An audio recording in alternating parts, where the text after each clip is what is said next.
Thank you very much, everybody. Thank you. Wow.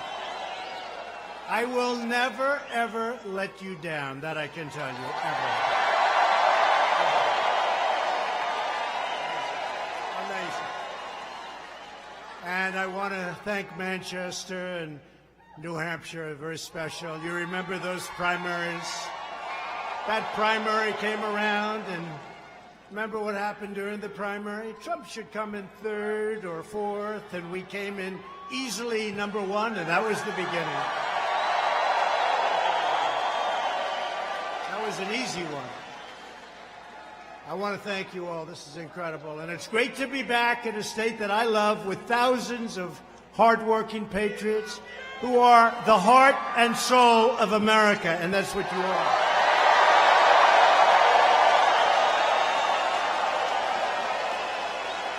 And we're actually here today to officially launch our campaign to win the great state of New Hampshire in 2020.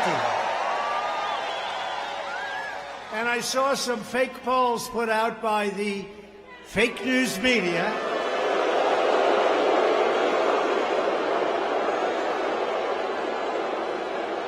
And it said that I'm tied with three of the other candidates, the Democrats. I'm tied in New Hampshire. I don't think so. I mean, maybe. One of them has a rally. He's got 100 people. So this holds 12,000. We're full. And we could fill it up 4 times, at least. We could fill it up 4 times. But I just want to thank you all. I just think it's going to be a tremendous 4 years. We're going to have a tremendous 4 years. Can you believe it? We only have a little more than a year to go where it all started, right? The greatest movement in the history of our country.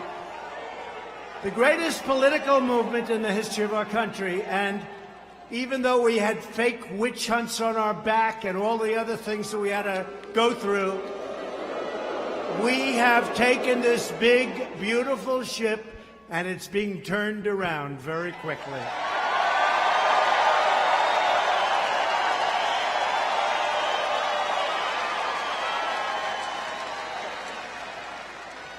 Years ago, we campaigned across the country on a pledge to make America great again, and that's exactly what we've done.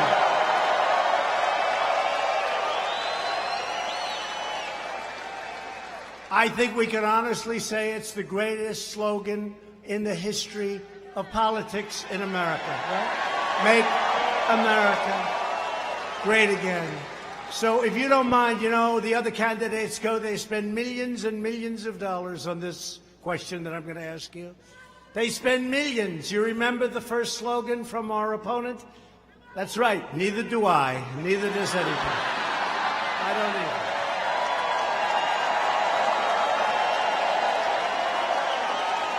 either. Nobody remembers.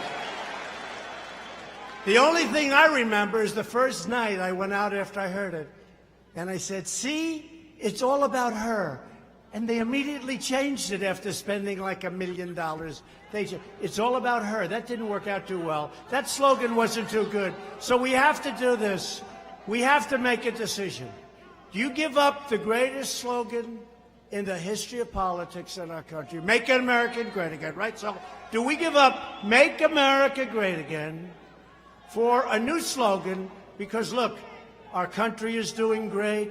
We are doing very well with China, despite the fact that they want to have you believe to the contrary. All you have to do is say, China, how you doing? They're not too happy. They're not too happy. They're losing millions of jobs. The tariffs are working, and they're eating the tariffs, by the way. There's no price increase. You know, you got to talk to these people. The fake news. But do we give up?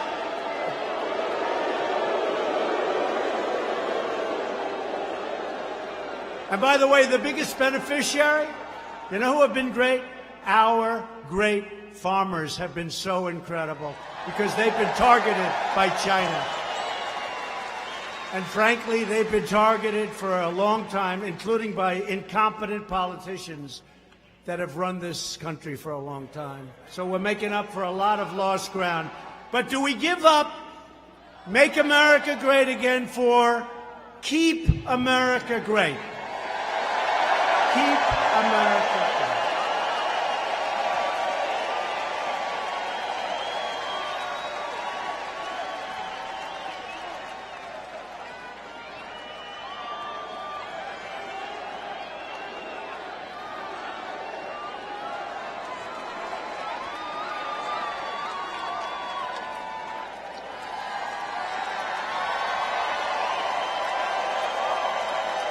Okay, you ready?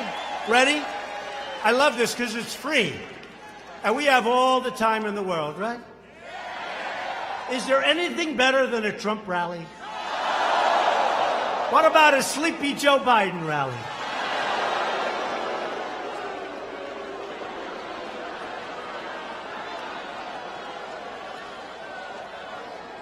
Right? Well, he's made some beauties.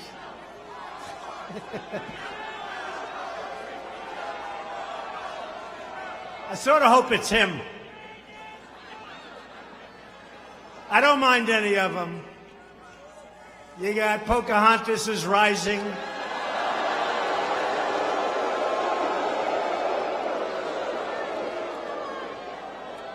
You got Kamala. Kamala is falling.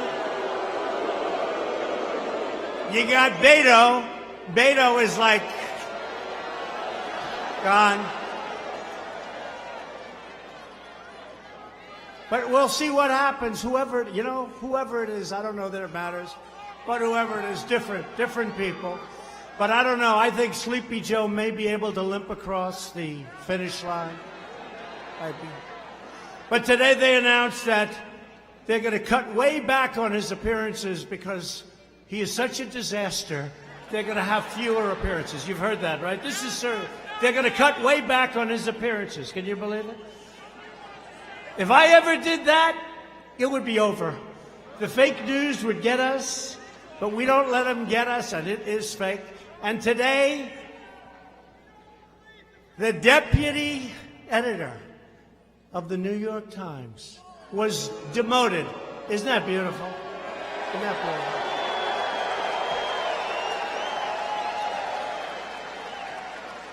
All the news that's not fit to print, you know? All the news, the fake, failing New York Times. So, what do I go with? What do we go? You know, it's really we. It's not me. We're doing it together. They came from the hills. They came from the mountains, from the rivers. They came from all over the place. And they showed up, and they voted like nobody's seen before. And it was 306 to 223, remember? 306. And we won Wisconsin, and they said, oh, we never thought of that. Got to think about those things.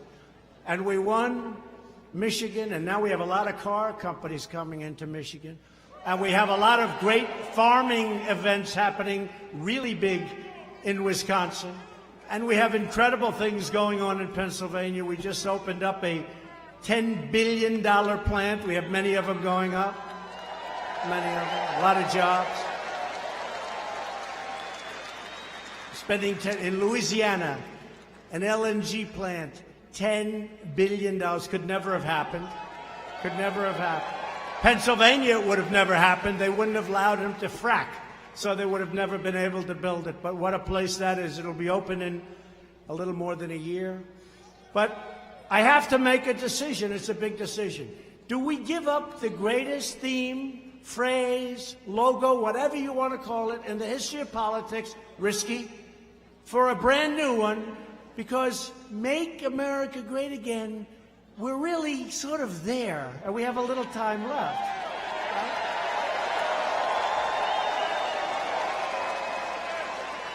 And now we have a group of socialists or communists, could be. They're not far away.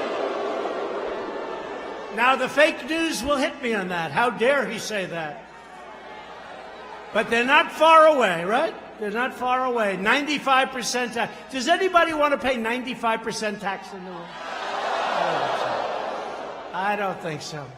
So, but I'm not going to go into their plan because as far as I'm concerned, the Green New Deal is a beautiful thing. No, it's a beautiful thing. We want it to continue onward until about a month before the election. I will let them have it like you've never heard before. I don't want them to change. Too early. It's like Elizabeth Warren. I did the Pocahontas thing. I hit her really hard. And it looked like she was down and out. But that was too long ago. I should have waited, but don't worry. We will revive it. It can be revived. It can be right? It will be revived. And it can be revived very easily and very quickly. And we're going to have some fun in the state of New Hampshire. Now, what do we do? Ready? Let me have first Make America Great Again, then Keep America Great, right? Just applaud like crazy for the one you want to use for this campaign. And there's a possibility we'll use both. There's a possibility we'll use both.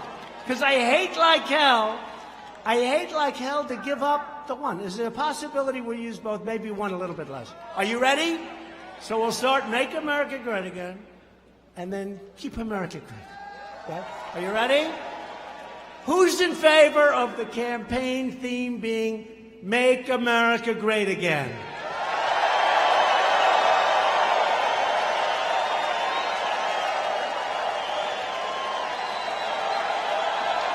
Okay.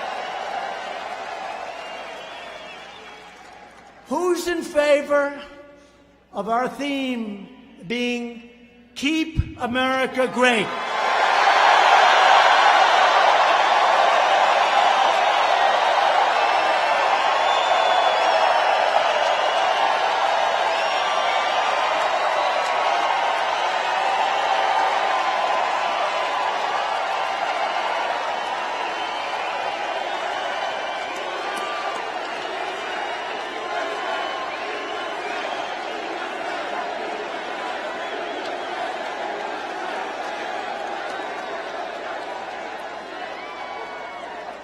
So, oh, wait a minute, this is your hat. I was going to keep it, actually.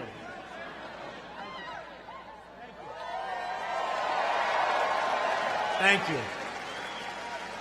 Thank you. So that's really been the reaction. I've done this before, big crowds, and it really is Keep America Great, because we have these socialists want to take it away from us. They want to take it away.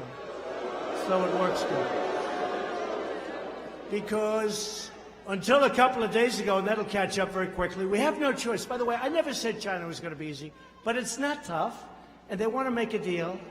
We just spoke to them yesterday. They want to make a deal. They want to make a deal. They have to make a deal. And you know what? It'll be wonderful to make a deal. I don't think we're ready to make a deal. We're taking in billions of dollars in tariffs. And again, China's devaluing their currency. They're pouring out money. The prices haven't gone up, so that means we're taking in billions of dollars. We're not paying for it. And ultimately, their devaluations are going to hurt them very badly. They want to make a deal, and they should want to make a deal. But when you listen to the fake news, look at how many there are. That's unbelievable.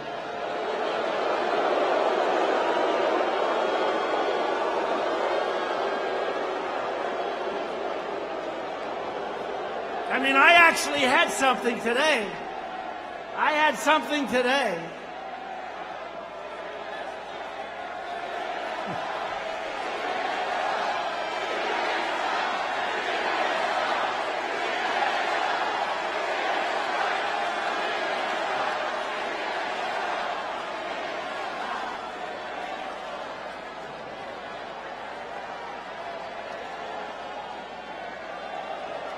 Are we sure that we're in New Hampshire?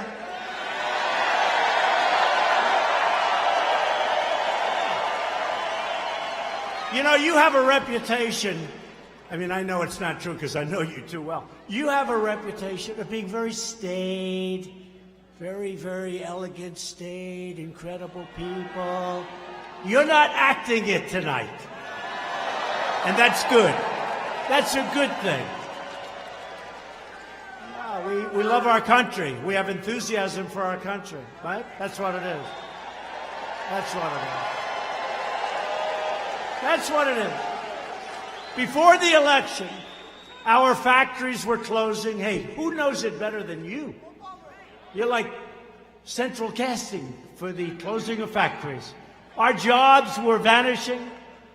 Our military was totally depleted. When I took over, our military was sad. We weren't flying half of our planes. They were old. They were tired. Our equipment was tired. Our people weren't tired, though. Our people weren't tired. But everything we had, it was depleted. Now we've rebuilt our military like never before.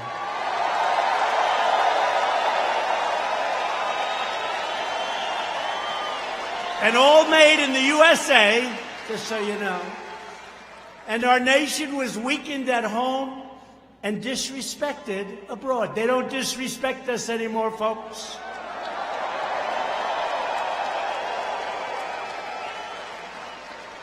I got NATO to pay an extra $100 billion they weren't paying. They were delinquent. Many nations were, except for 7, many nations weren't paying what they were supposed to be paying. So we're supposed to protect them. They kill us on trade. They have all sorts of barriers and everything else. The taxes are really unfair. The tariffs were ridiculous, what they do to us in Europe. And then we protect them. They don't pay. And I say, I'm sorry, folks, you have to pay. You have to pay. They were delinquent. They were delinquent. And my biggest fan is Secretary General Stoltenberg from NATO. He said until President Trump came along, we were going boom. They would have been finished very quickly. But I'm tired of paying for other nations anyway, I have to be honest with you. And today our nation is stronger than ever before. We're now stronger than ever before. You saw we ended the Iran disaster. How about that? We paid them $150 billion, $1.8 billion in cash. Cash, cash, cash. We got nothing. And they also want to make a deal. China wants to make a deal. And I will tell you, Iran wants to make a deal because the sanctions are not good for them. They are not happy. So we'll see how it all turns out, but it's in good hands. It's in good hands. The United States right now has the hottest economy anywhere in the world. We're rebuilding that awesome might that we were just talking about, our United States Armed Forces. America is working again, America is winning again, and America is respected again, respected like never before.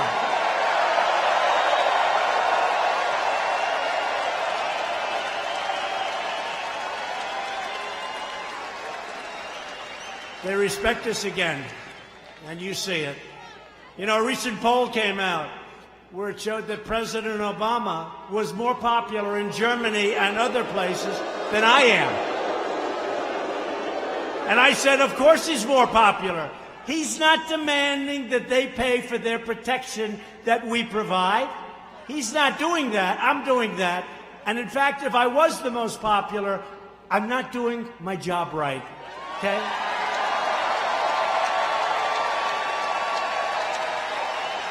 So true. We've created over 6 million new jobs since the election. If I would have said that during the campaign, those people back there would have been headlines, headlines.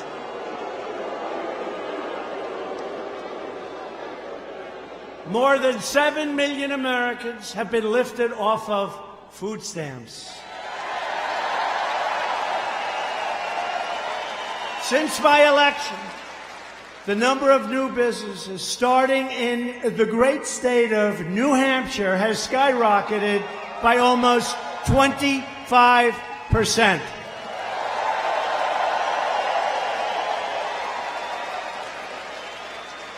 And you can't really go by my election. You got to go by November 9th because, you know, the markets have gone through the roof since November 9th. That's the day after I won the election.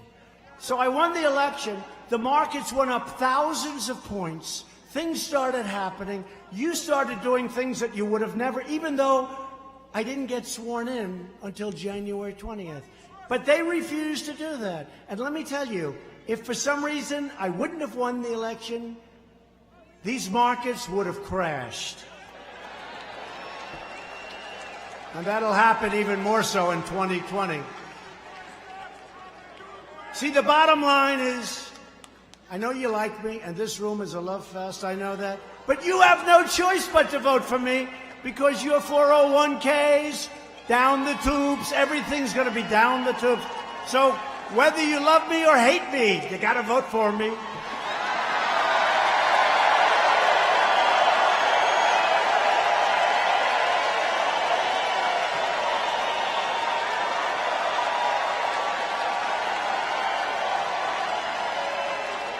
I had a businessman the other day, one of the most successful guys in the country.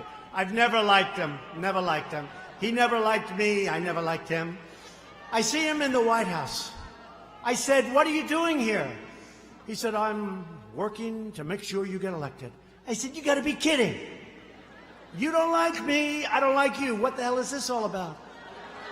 He said, "That's right, we've had our differences. I haven't liked you. But to be honest with you, Mr. President, I have no choice." I said, "You're right. You're right." First thing I've ever heard him say that I agreed with. He's got no choice. He got no choice. Unemployment in New Hampshire has reached the lowest rate in actually 31 years, but within a very short period of time, it will be the lowest rate in the history of our country.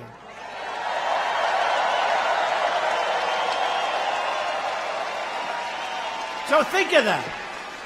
You have the best unemployment. You have the most successful state in the history of your state and in the history of our country. And then you're going to vote for somebody else? Oh, great. Let's vote for Elizabeth Pocahontas Warren. We have the best numbers we've ever had. Let's vote for somebody else. I don't think that's going to happen, folks. I don't think that's going to happen. Only with fixed polls does that happen. Unemployment for African Americans, you've heard me say this many times, I'm very proud of it. Hispanic Americans and Asian Americans have all reached their lowest rates ever recorded in the history of our country.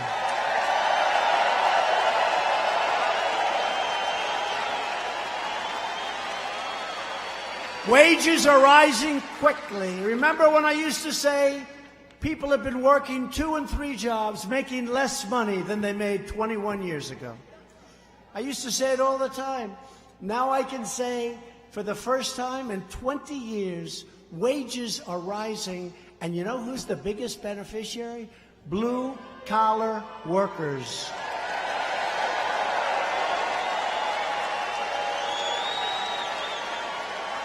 My administration is fighting to expand opportunity for citizens of every background and every race, religion, color, and creed. Very important. Because we are all Americans. We all share the same home. We all share the same heart. We all share the same dreams. We are all children of the same Almighty God.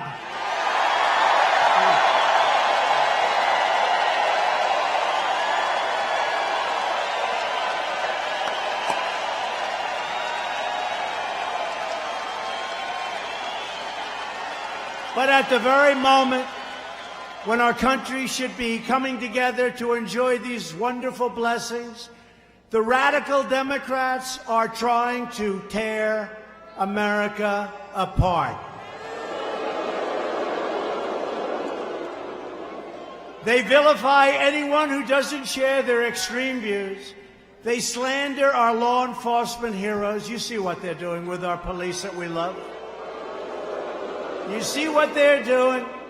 Has anyone ever seen anything like the water being thrown on New York's finest? Have you ever seen it?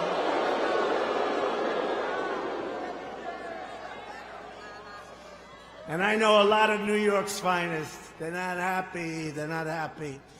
And they are great people. These are great, great, proud people. For that to be allowed to happen is a disgrace. They view everybody as fascist and Nazis. They use the term Nazi.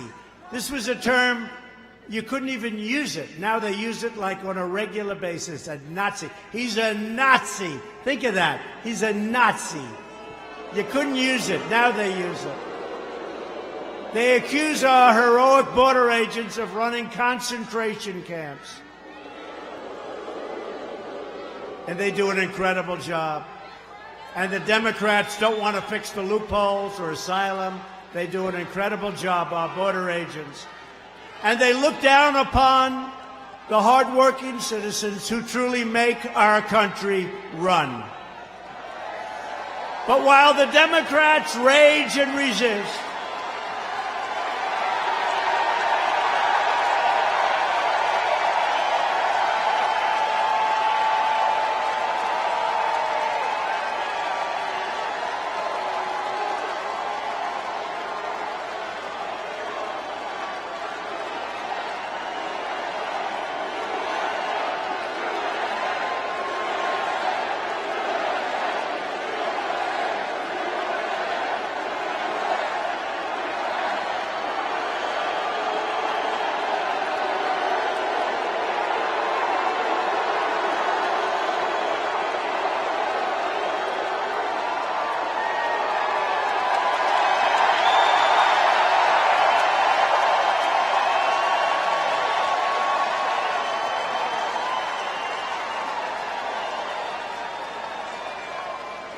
that guy's got a serious weight problem. Go home, start exercising. Get him out of here, please.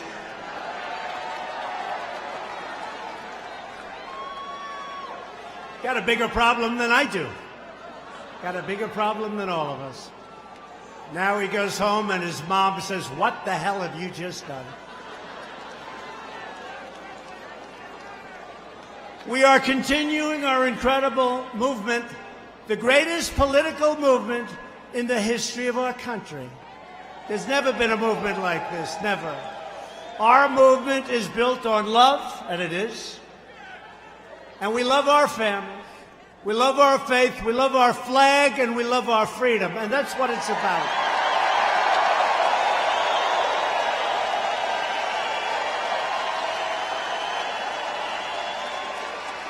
And add to that the fact that we love our neighbors and we love our country. Together we are all united by one fundamental principle. A nation's first duty must always be to its own citizens. Its own. We've got to take care of our own. You haven't heard that from a politician or a political leader in a long time. It's called America First. It's America First. We're thrilled to be joined tonight by many tremendous Republican leaders and great friends of mine, a man who's doing an incredible job as your governor, because I want to take 100% of the credit for the incredible turnaround of New Hampshire. And I remember it not so long ago. Things were not looking good. People were leaving. A lot of bad things were happening. But we have to give him a lot of credit. He's been a great governor, Chris Sununu, with a great father, too. Great father.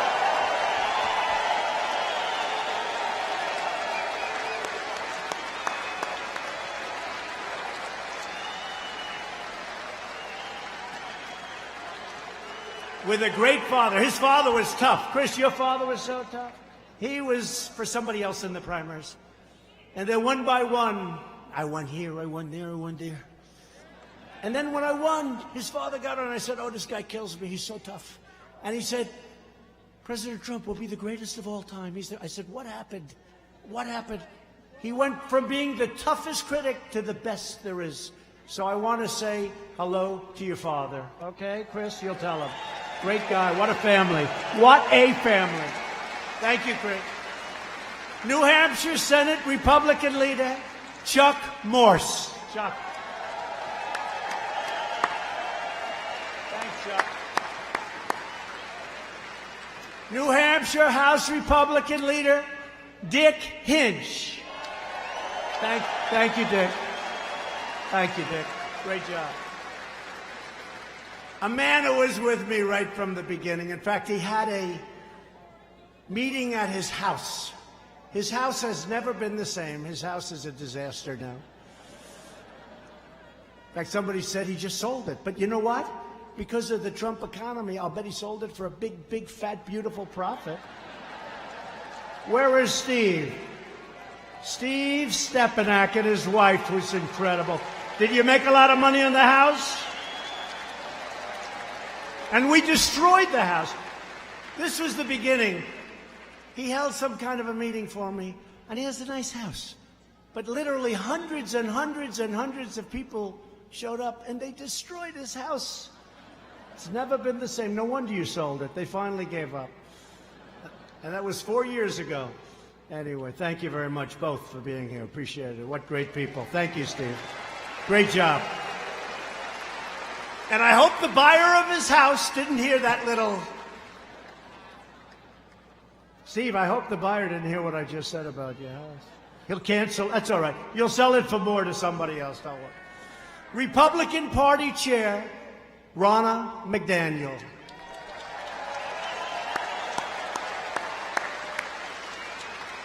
You know, Ronna headed up Michigan. And for many, many years, nobody won Michigan as a Republican. But I used to complain, and, you know, I'd go there and I'd say, they're stealing your car business. I'd go for years. In fact, 5 or 6 years before I even thought about running, for whatever reason, they named me Man of the Year in Michigan. I said, how come? I didn't even understand it myself, but I was named Man of the Year. I wasn't even political. That was years before I did this. But I was always complaining that our car business is being stolen. I mean, it's sort of obvious, right? Mexico now has 32% of our car business. It all left the state of Michigan. We are bringing it back at a level that nobody's ever seen before, our car business.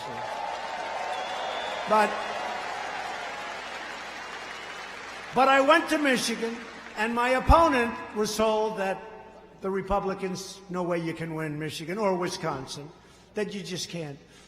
And we had a campaign manager named Ronna McDaniel.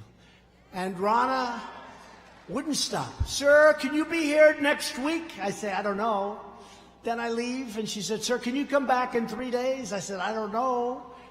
Then I do it, and she said, how about another time? And then on election night, she said, sir, it was 6 o'clock the day before the election. In other words, just a short while before the election, she calls me, sir, can you be here tonight? I said, tonight. And by the way, you know where I was? I was in New Hampshire. That's right.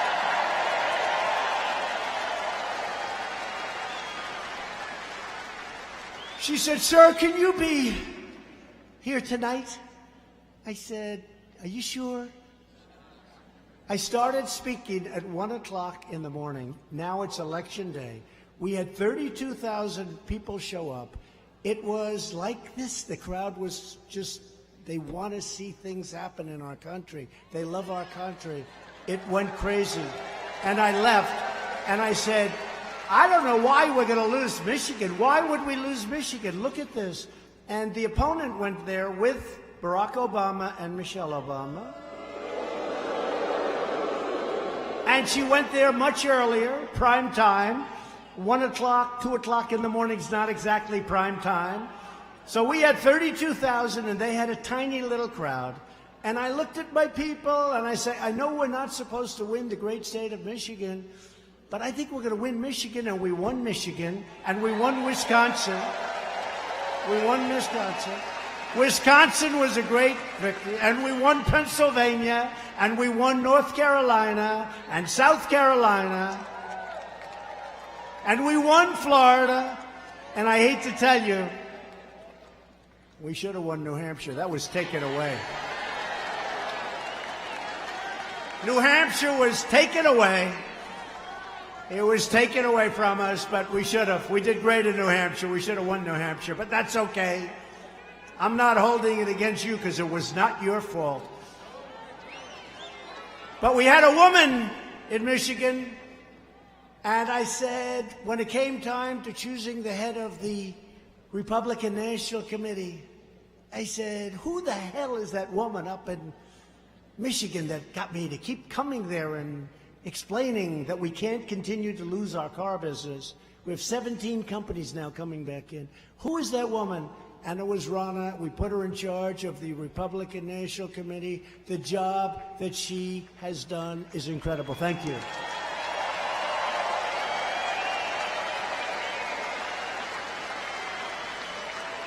And the same with another man, our campaign manager. He started off as a computer genius. And remember when they used to say that the Hillary Clinton campaign is highly sophisticated? Highly sophisticated.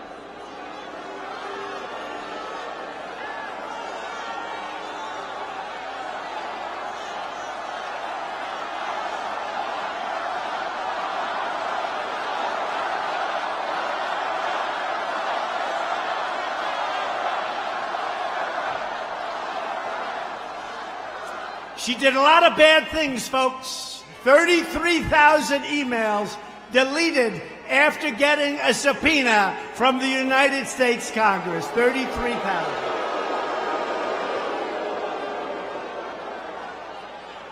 Remember, she said it was about her daughter's wedding and yoga classes. 33,000, yeah.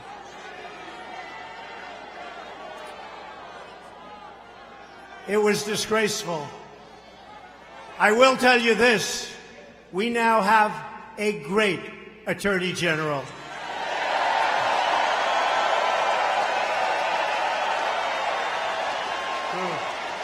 A fair guy, a great gentleman.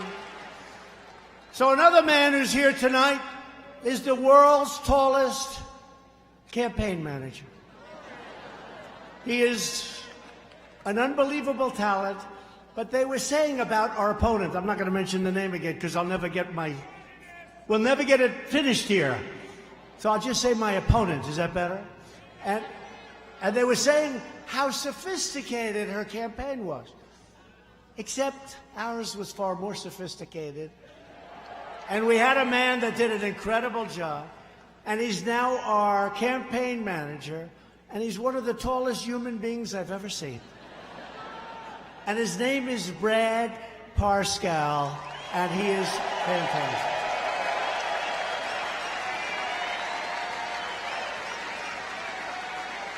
It's nice when you don't have to look for anybody. You just look over and you see a guy who's twice as tall as everyone. Great job, Brad. Thank you. How are we doing, Brad? Doing good. Got great poll numbers.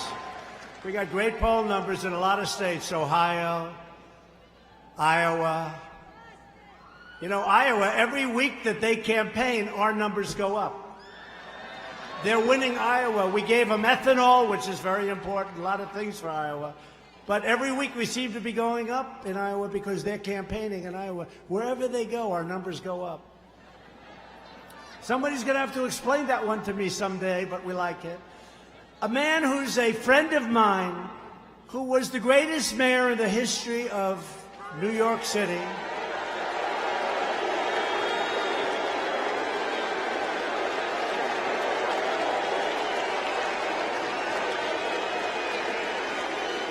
Who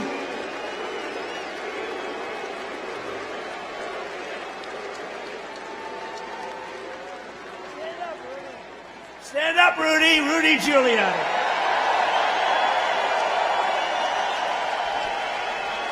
Man, he did a job.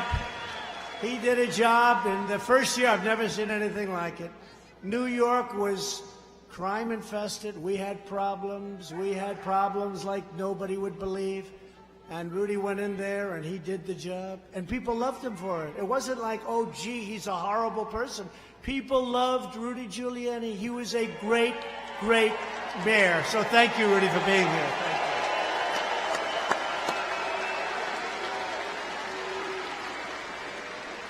And the first person that I put on the campaign, he was driving me wild. He said, "I'm saying you can win, sir. You can win. I'm telling you, you can win." He loves this state. He's from this state. He said, "You can win, sir. I'm just telling you." And I had him on for month after month. He'd come drive me crazy. He'd say, "You can win, you can win, you can win." And finally, we said, let's give it a shot. And I had Corey, I had Hope, I had just a couple of people. We had a rather lean and mean staff. But Corey Lewandowski loves your state, loves New Hampshire. He was the first one that talked about us possibly winning the whole big ball game. And he's tough, and he's smart, and I'm hearing he's thinking about running for the Senate from New Hampshire. I don't know.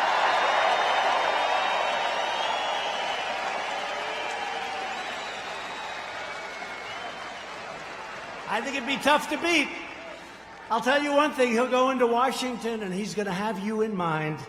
He's going to do a job if he does do it, so we'll see what happens. He hasn't made up his mind yet, but he would be fantastic, and I guess it's something you go back and you talk to your family, you talk to your wife, and you make a decision. They're all saying, "Are you going to support him?" I said, "I don't know if he's running." So, Corey, let us know, please, if you don't mind. Let us know. Our shared Republican agenda is pro-worker, pro-jobs, pro-family, pro-growth, and 100% pro-American. For decades and decades, the permanent politicians in Washington pursued the very opposite. They sold out our workers. You see it, you know it better than any place. When I talk about the horrors of NAFTA, the horrors of trade deals, I mean, I'm sorry to tell you this, I usually refer to New Hampshire. Nobody took it worse than New England, and nobody took it worse than New Hampshire. Now, here's the good news. I would never let that happen again, and Chris will never let that happen again.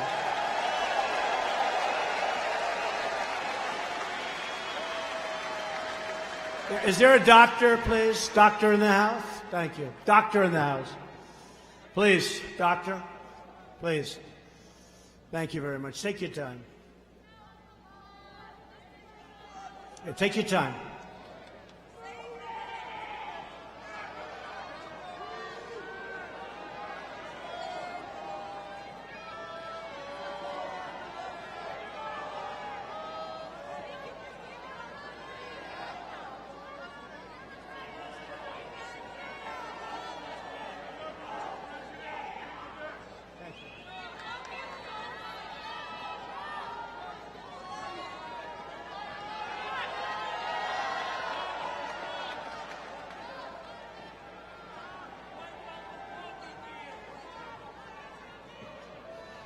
Take your time, fellas. Plenty of time.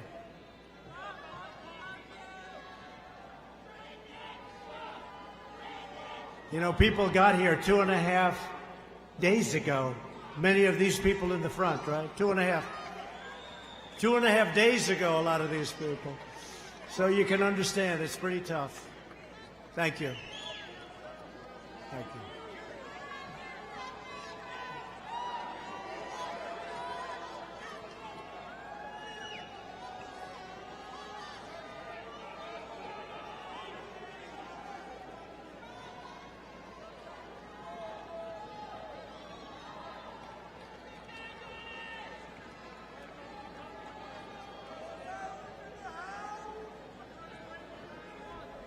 That's okay.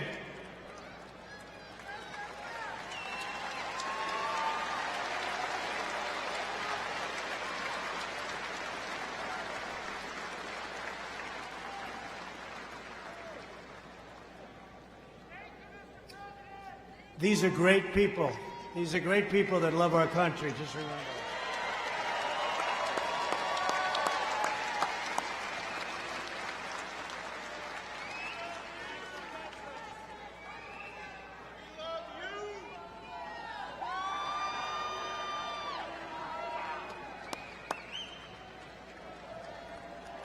Thank you very much. Thank you. Thank you very much. Pretty good. Pretty good.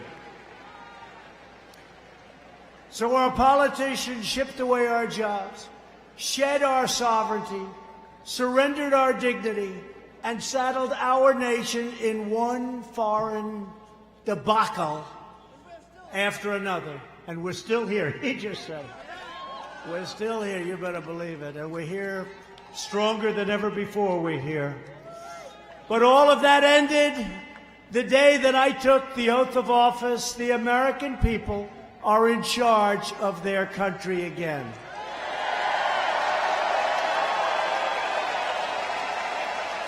We cut a record number of job-killing regulations. They were strangling our country.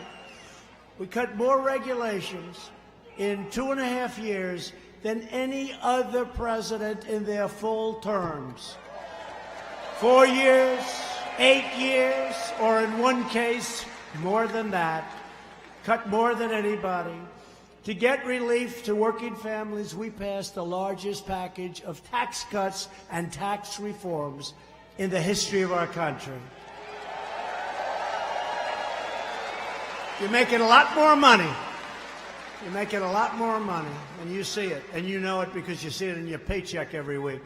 We ended last administration's cruel war on American energy, and we are delivering a policy of American energy independence like you've never seen before. And in fact, if you look at the straits where we're having all of the problems, you look at the straits, number one, they're not touching our ships. They're not playing with our ships. They're taking them from this country, from that country, from that country. But you know what? Very importantly, we have very few ships going there anymore because we don't need that oil and gas.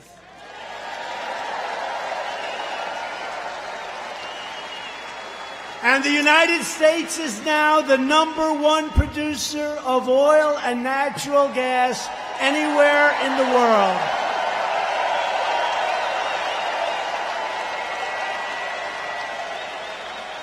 Every leading Democrat has pledged to abolish the American oil, coal, and natural gas industries that are fueling our economic boom. Can you imagine this?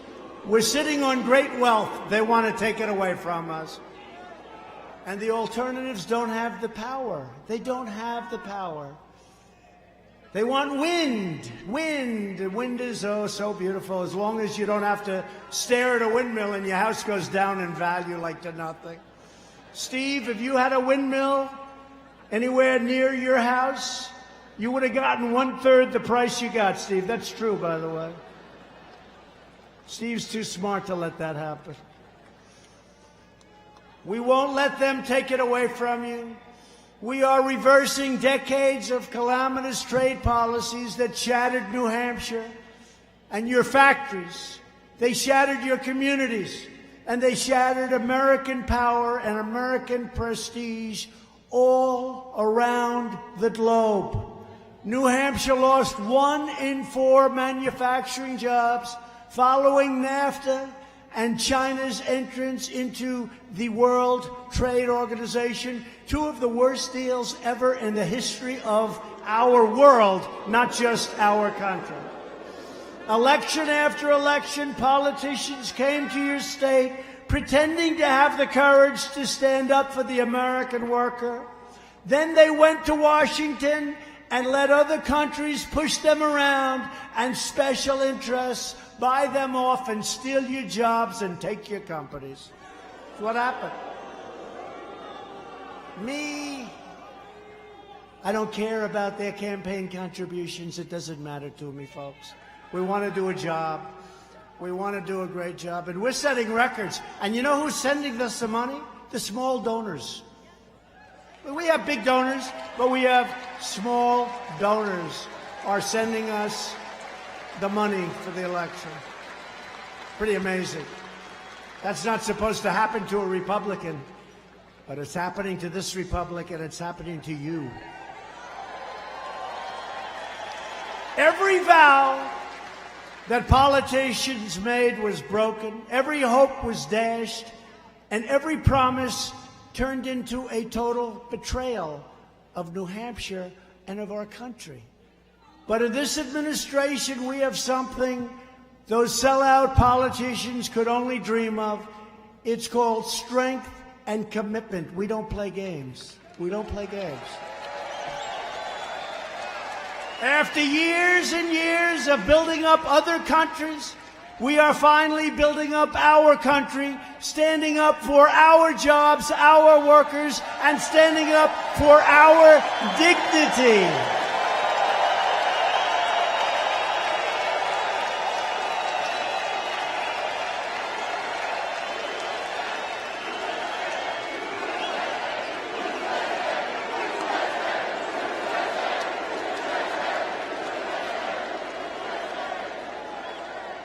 The forgotten men and women of America will never, ever be forgotten again. You were forgotten.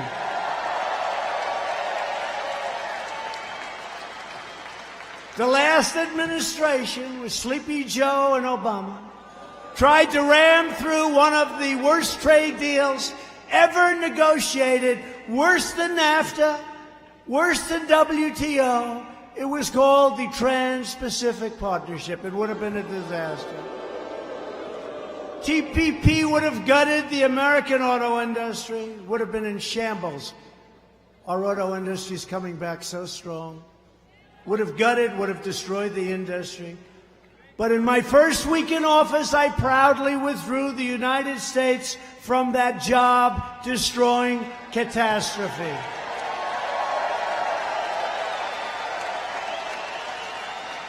And we're imposing beautiful, well-placed tariffs. Money comes in on foreign countries that cheat our workers, steal our jobs, and break all the rules. I'm sorry. And by the way, they've been changing and charging tariffs on us for years. We have countries that charge us 100%, 200%, 297% in the case of Canada with your farm products. We're not going to stand for it. And man, did we turn things around. And we've just started. If companies don't want to pay a tariff, I have one simple solution. Come make your product in America. Come make your product in New Hampshire. Zero tariffs. Zero. No tariff.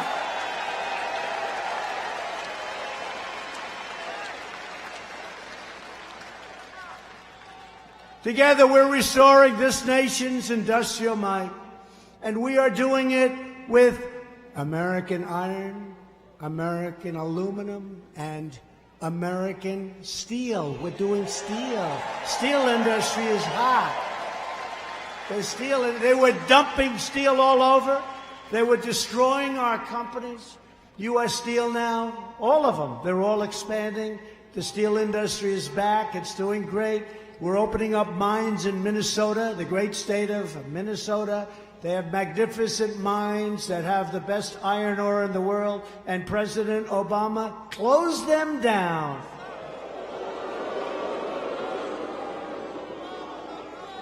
Maybe we can get Representative Omar from Minnesota to open it up, but I don't think so. She'll open them up. I don't think so. Representative Omar, that's another one. We're replacing NAFTA with the brand new USMCA. That's Mexico and Canada. Great deal.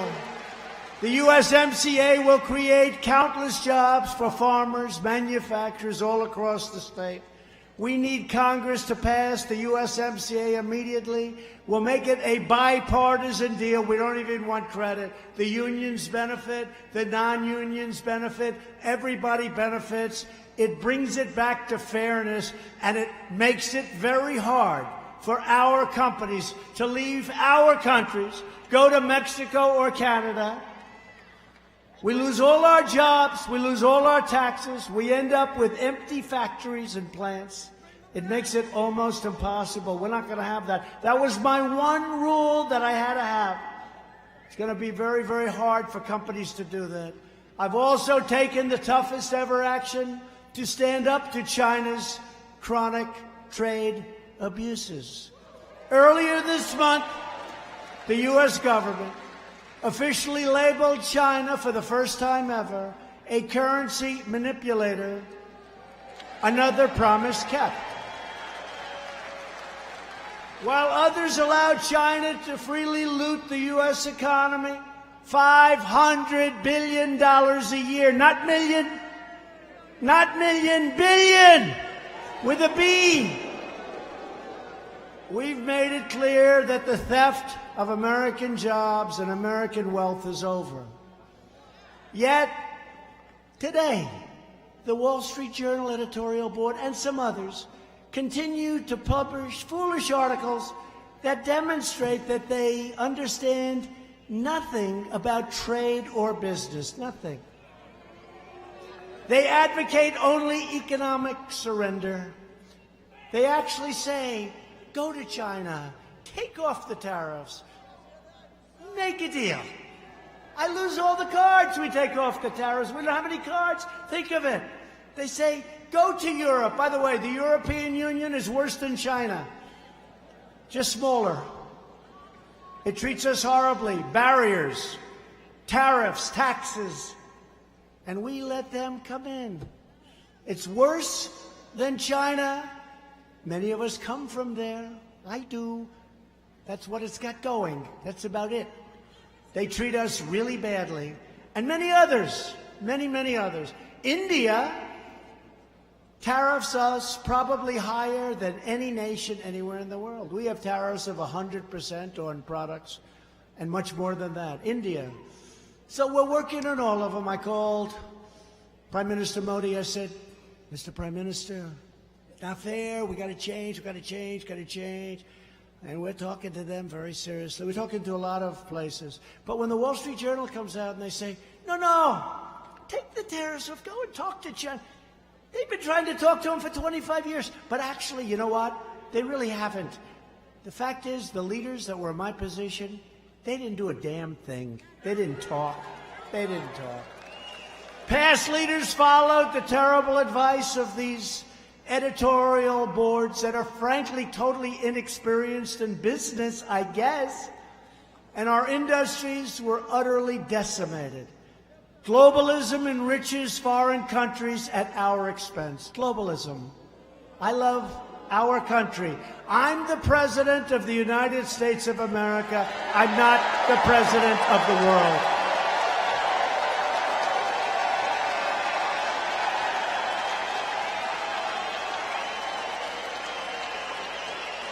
And as long as I'm president, America will never bow to a foreign nation like we were for so many years.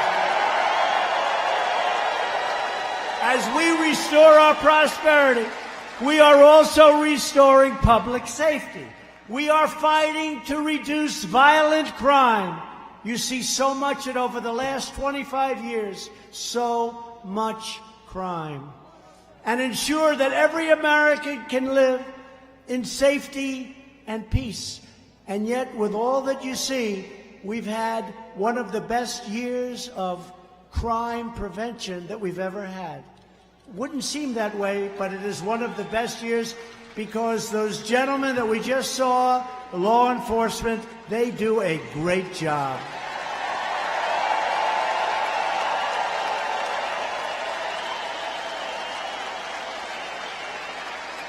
And you've been reading about this a lot lately. We are working very hard to make sure we keep guns out of the hands of insane people and those who are mentally sick and shouldn't have guns. But people have to remember, however, that there is a mental illness problem that has to be dealt with. It's not the gun that pulls the trigger. It's the person holding the gun.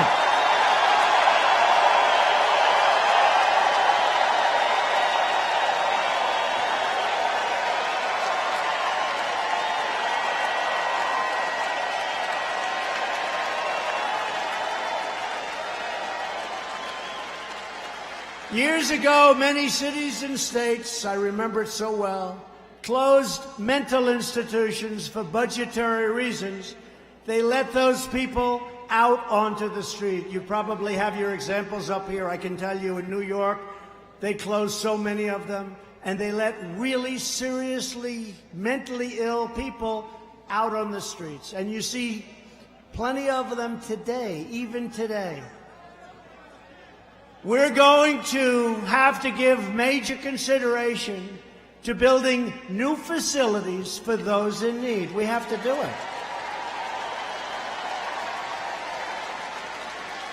And at the same time, we will be taking mentally deranged and dangerous people off of the streets, so we won't have to worry so much about that. A big problem. We don't have those institutions anymore, and people can't get proper care. They're seriously ill people, and they're on the streets. We can't make it harder for good, solid, law-abiding citizens to protect themselves. We will always uphold the right to self-defense, and we will always uphold the Second Amendment. We will.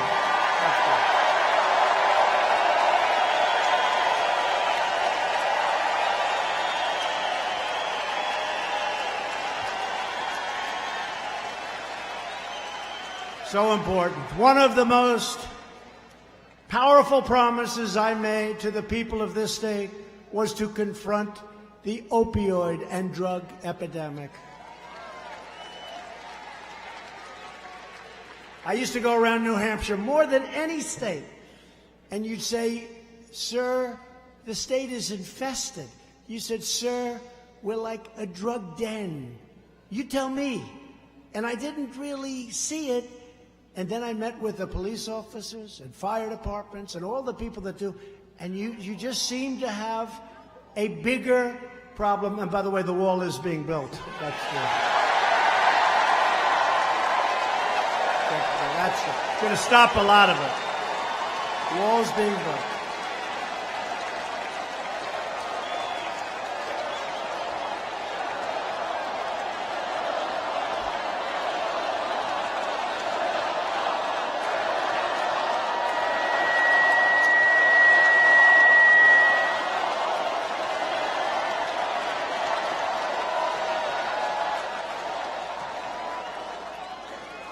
It's being built. You know, we have the fake news, you know about that, where a wall that's lying on the ground in a very important section. So we pick up the wall, it's in pieces. I mean, literally, it's gone. And we build a brand new 30-foot steel and concrete wall. And the fake media said, he didn't build a wall, that's just renovation. There was no wall. It's lying on the ground. People walk right over it. It's rotted, rusted, gone. We take it away. We put a brand new wall up. They give me no credit. You know why? Because they're fake news. That's why.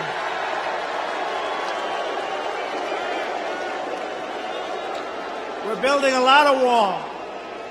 The Army Corps of Engineers is doing a great job.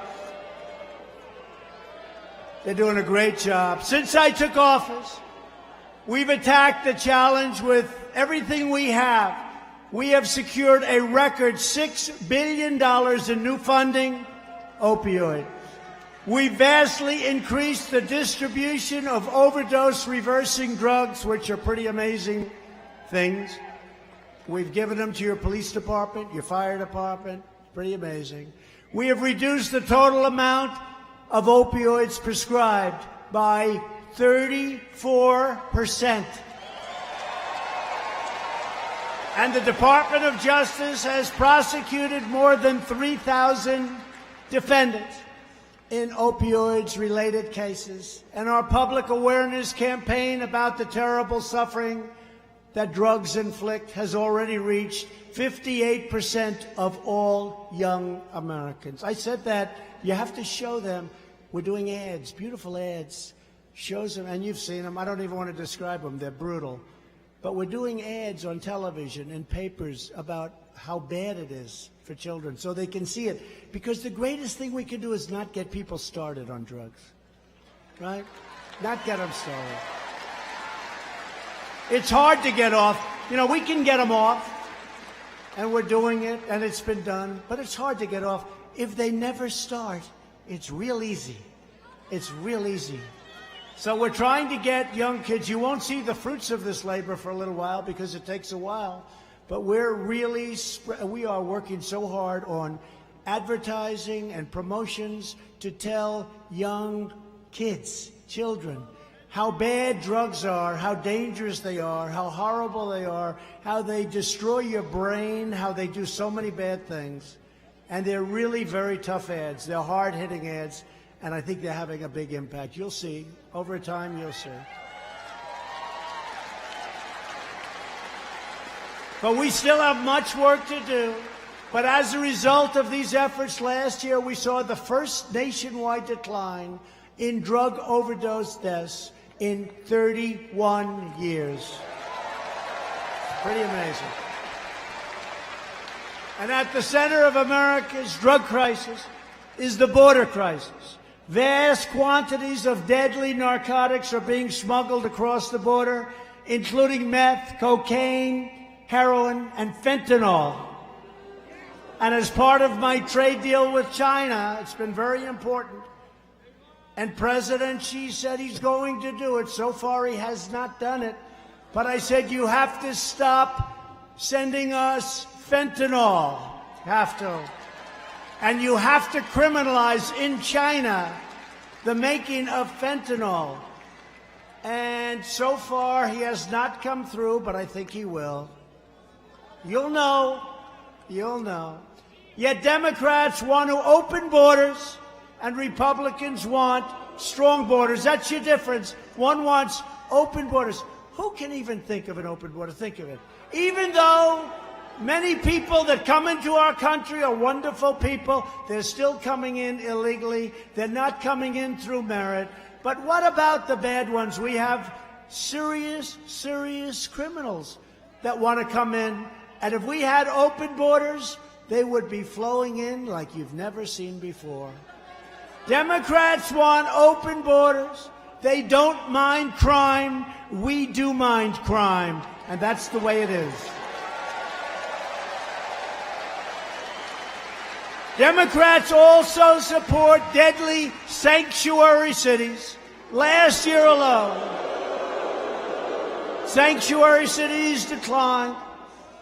More than 17,000 requests from federal authorities to hand over criminal aliens already in their custody. In other words, 17,000 criminal aliens were released by these cities directly into U.S. communities.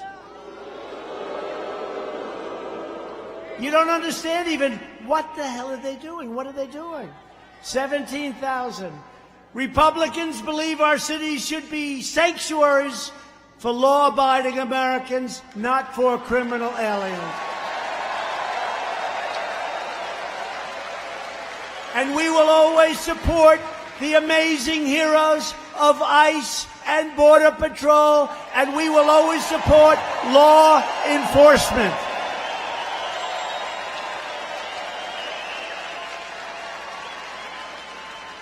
Every Democrat candidate also wants to give illegal immigrants free welfare. Republicans believe public benefits should be protected for truly needy Americans, not for illegal aliens, and we should reduce our taxes and many other things with all of that money that we're talking about. We need to elect a strong Republican majority to end sanctuary cities, stop human traffickers, stop drug smugglers, and adopt an immigration system that puts the needs of American workers and families first.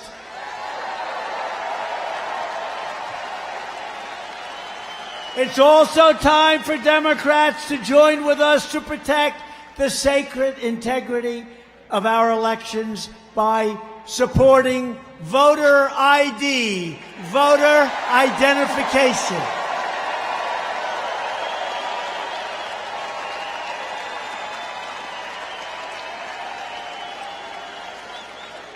It's incredible. They're constantly saying, oh, we need to protect our... They're not looking for that. They're not looking for that. We say, what about voter ID? In other words, you have a picture, you have to go up. What about voter ID? That they don't want to do. But we need voter ID.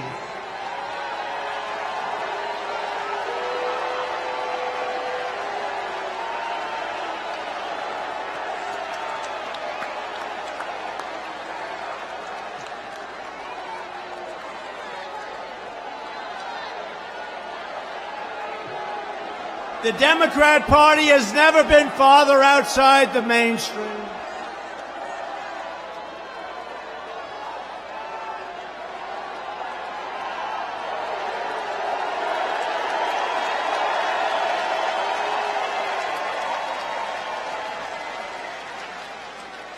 Where do they come from? You know, you say you want low taxes, good education, strong military, strong borders. You want to have safe homes. You want a house. You want low interest rates. You got low interest rates, the lowest ever. Got low interest rates. Good time to refinance your house, by the way. Great time. You got everything. And then you see these people. They're against. They have no idea what they're doing. They have no idea what they're against. Every major Democrat running for president supports a massive government takeover of health care that would raid Medicare and destroy the private health insurance plans of millions of American families that they love. My administration is defending your right to choose the plan and the doctor that is best for you.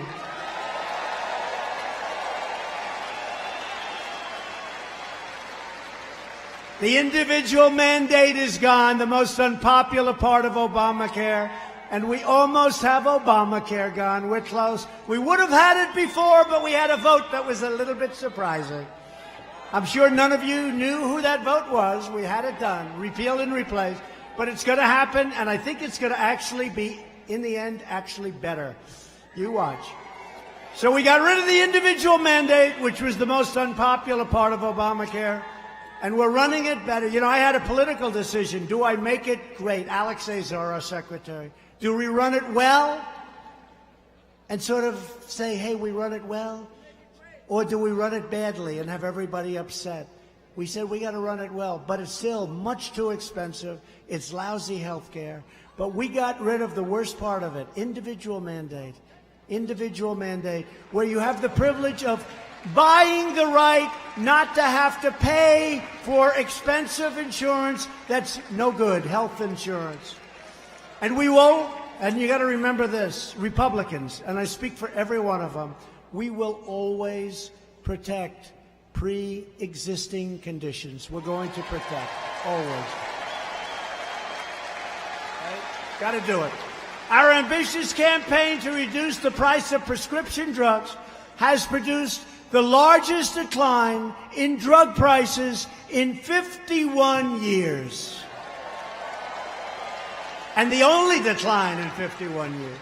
We have launched a historic initiative to require price transparency, empowering you to choose the lowest price for yourself and for your family. Believe it or not, you didn't have the right to go in and price your drugs.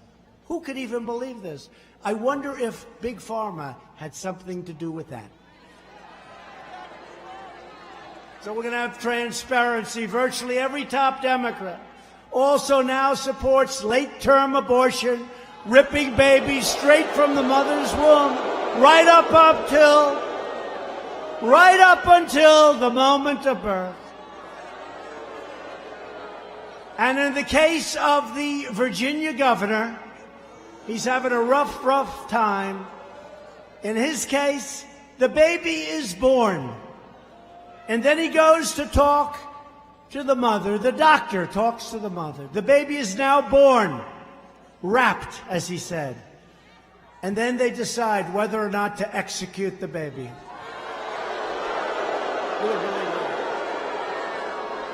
That is why I've asked Congress to prohibit extreme late-term abortion, because Republicans believe that every child is a sacred gift of God.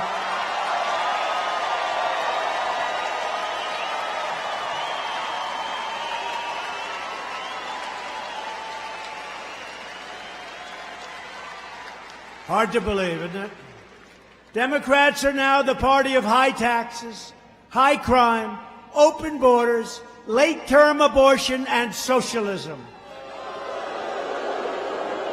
The Republican Party is the party of freedom. We are the party of the American worker, the American family, and the American dream, and I'm fighting for you each and every day.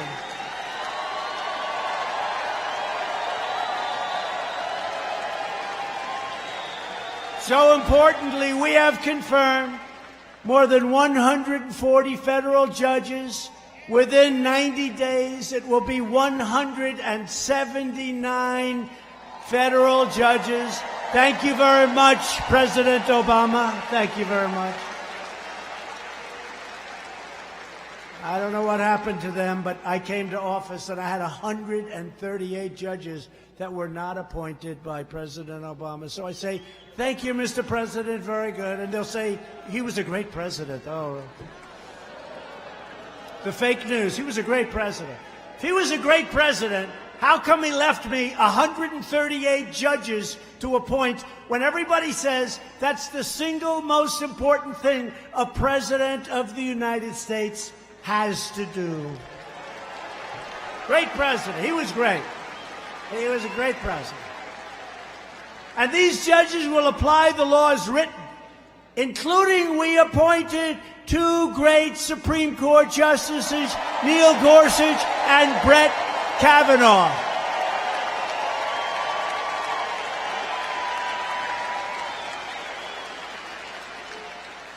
And to help patients with life-threatening illnesses, we also passed something I'm so proud of. 44 years they couldn't get it passed. Right to try. You can use our newest, our best medicines. Incredible what's happening. I'm so proud of that. And this from forever, 5 decades, we passed for our great veterans VA choice and VA accountability.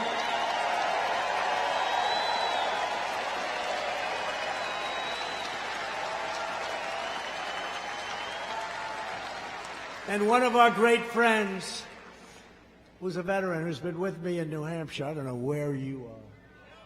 Where's our guy? Where is he? So Al. So I walk in, I said hello. He's been with me from the beginning. He wasn't with it. He liked Trump.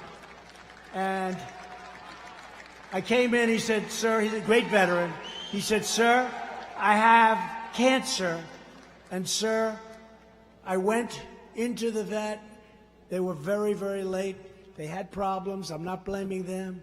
But they gave me the right to go out and get a great cancer surgeon. He had his operation. You look much better than you did 3 years ago, Al. Much better.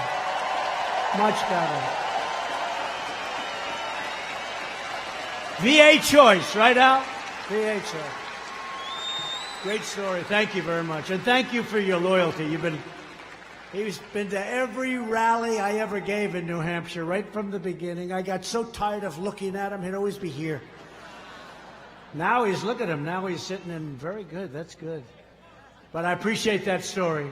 I appreciate a VA choice just makes sense, right? Doesn't it make sense? We've achieved record funding for the United States military. $716 billion, $700 billion, and $738 billion, and it's almost completely rebuilt, including, and we hope to God we never have to use it, we have the finest, most powerful nuclear capability anywhere on the face of the earth. And I hope to God we never have to use it. We're investing in the future of human space flight, and someday soon American astronauts will plant the stars and stripes on the surface of Mars.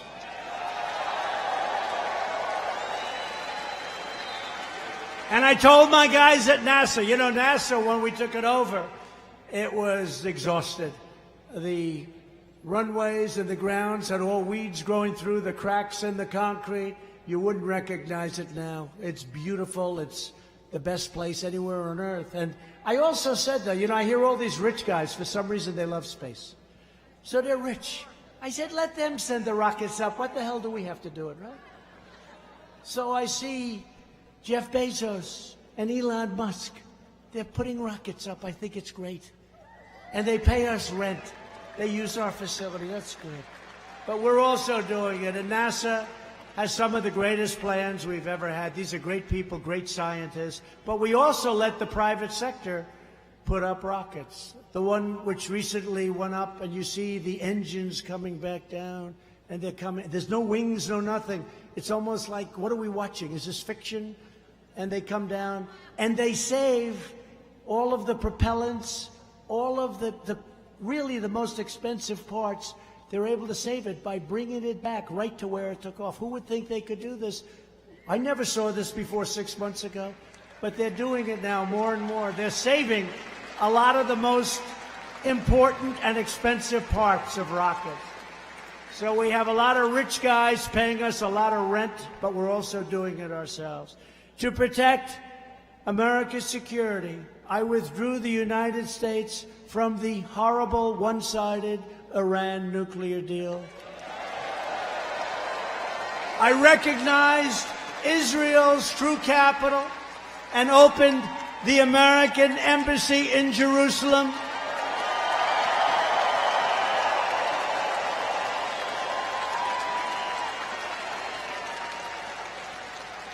And just 3 months ago, we also recognized the Golan Heights as being a part of and protected by Israel. For years, you watched as your politicians apologized for America. Now you have a president who is standing up for America, and we are standing up for the people of New Hampshire. Thank you.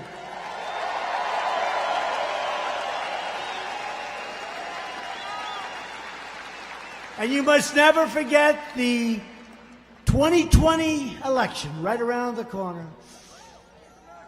2020 right around the corner. And it's about one thing. You know what the one thing is? You. It's about you. It's about your family. It's about your future. And it's about the fate of your country. So when we ran together last time, we said, the most important election. We had to turn it around. This country was going bad. You see what happened to Venezuela with socialism. Venezuela 15 years ago was one of the richest countries. Now they don't have water, they don't have food, they don't have anything. And this was one of the richest nations in the world. They don't have anything. We're working on it, we're helping people, but it's very sad. It's never going to happen to us because we will never, ever be a socialist nation. Ever.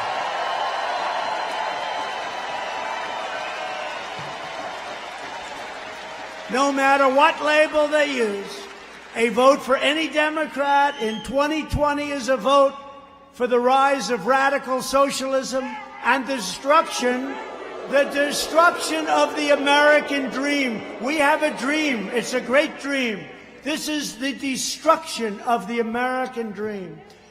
We begin this campaign tonight with the best record, the best results, the best agenda, and the only positive vision for the people of New Hampshire and for the people of America.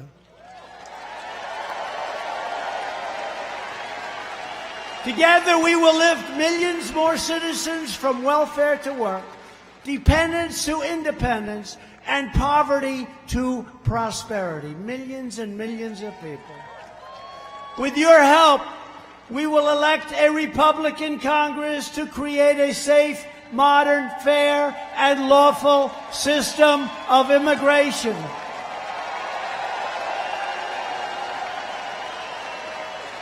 We will enact trade deals that are already happening that ensure more products are proudly stamped with that beautiful phrase, "Made in the USA."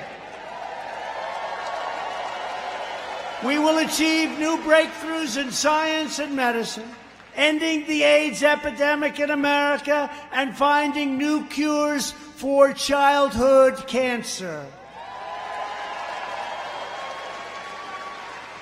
And something I never thought I'd be able to say, within 1 decade, the AIDS epidemic in the United States will be gone.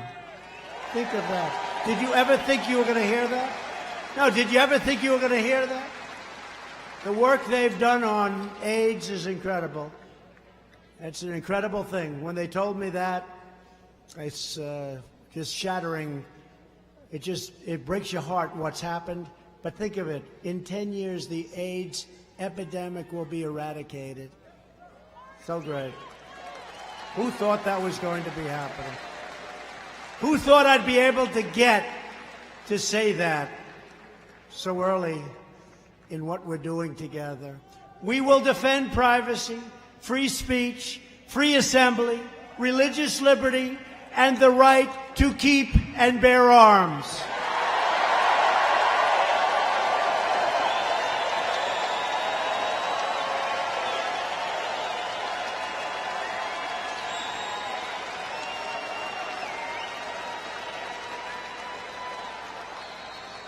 Above all, we will never stop fighting for the values that bind us together as one America.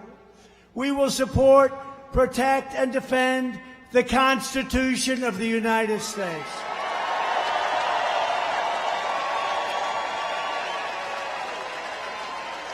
We will stand with the incredible men and women of law enforcement. We believe in the dignity of work and in the sanctity of life.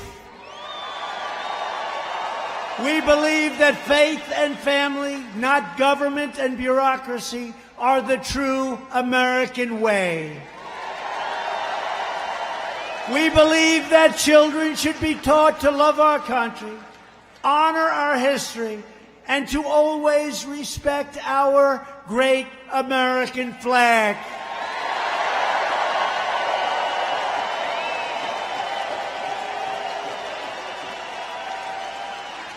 And through every day and every challenge, our hearts beat to the words of the New Hampshire state motto, "Live free or die."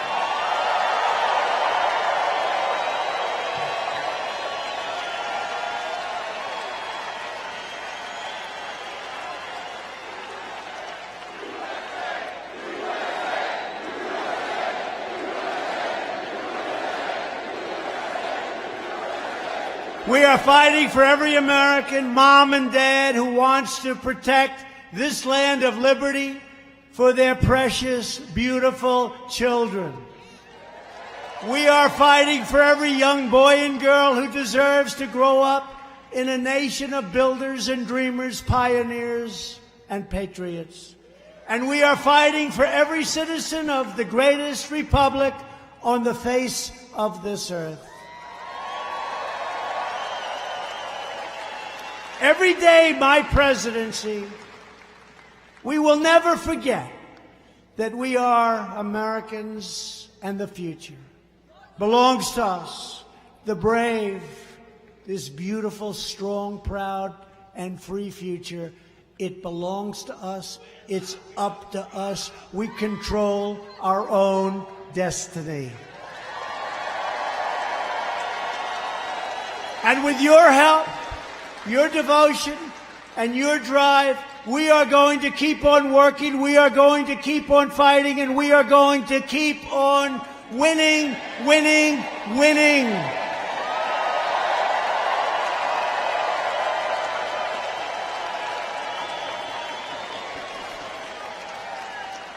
We are one great movement, one people, one family, and one glorious nation under God. And together we are making America wealthy again. We are making America strong again. We are making America safe again. And we are making America great again. Thank you, New Hampshire. Thank you.